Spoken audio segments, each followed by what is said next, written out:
পাকিস্তান কি টি-20 বিশ্বকাপ খেলবে নাকি বয়কট করবে?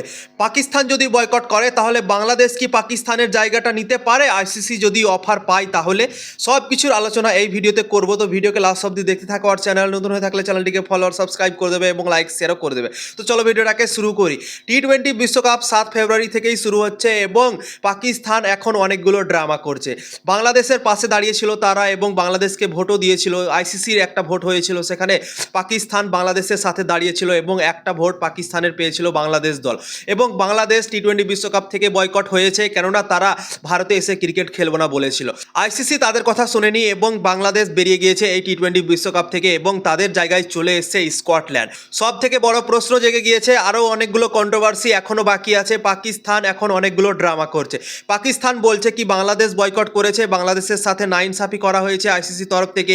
আমরাও টি-20 বিশ্বকাপ খেলা নিয়ে অনিশ্চিত আছি, আমরা খেলতেও পারি নাও খেলতে পারি। মহসিন নাকভি 2-3 দিন আগে একটা প্রেস কনফারেন্স করেও বলেছে কি আমাদের সরকার যেটা বলবে সেটাই আমরা করব, যদি খেলতে বলে তো খেলবো, যদি না খেলতে বলে তো খেলবো না। তো পাকিস্তানের বিশ্বকাপ খেলা নিয়ে শুক্রবার নাকি সিদ্ধান্ত নেওয়া হবে কি তারা খেলবে কি খেলবে না।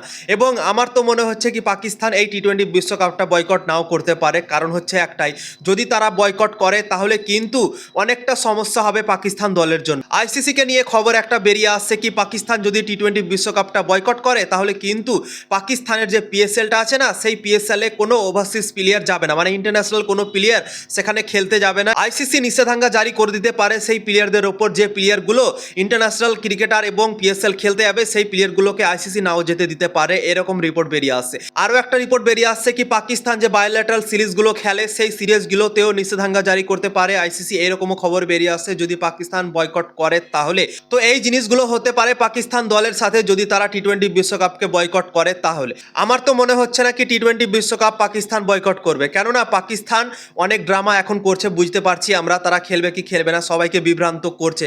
কিন্তু দেখো, ওরা যদি না খেলতো তাহলে কিন্তু টি-20 বিশ্বকাপের জন্য দল ঘোষণাও করতো না, এটা একটা কারণ। 2-3 দিন আগেই দল ঘোষণা করেছে পাকিস্তান টি-20 বিশ্বকাপের জন্য। যদি তারা নাই খেলতো তাহলে দলটা কেন ঘোষণা করলো? তো এটা একটা তাদের বিভ্রান্তি করার চেষ্টা, ঠিক আছে। এবং তারা অবশ্যই আমার মনে হয় খেলবে, কিন্তু এগুলো তারা ড্রামা করছে, ঠিক আছে।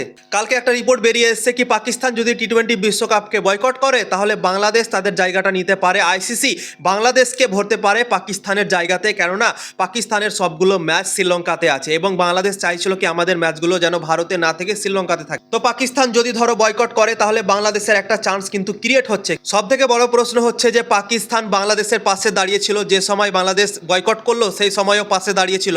তো সেই পাকিস্তান যদি বয়কট করে তাহলে কি বাংলাদেশ তাদের জায়গাটা নেবে, তারা খেলতে চাইবে সেখানে? সব থেকে বড় প্রশ্ন হচ্ছে এটা।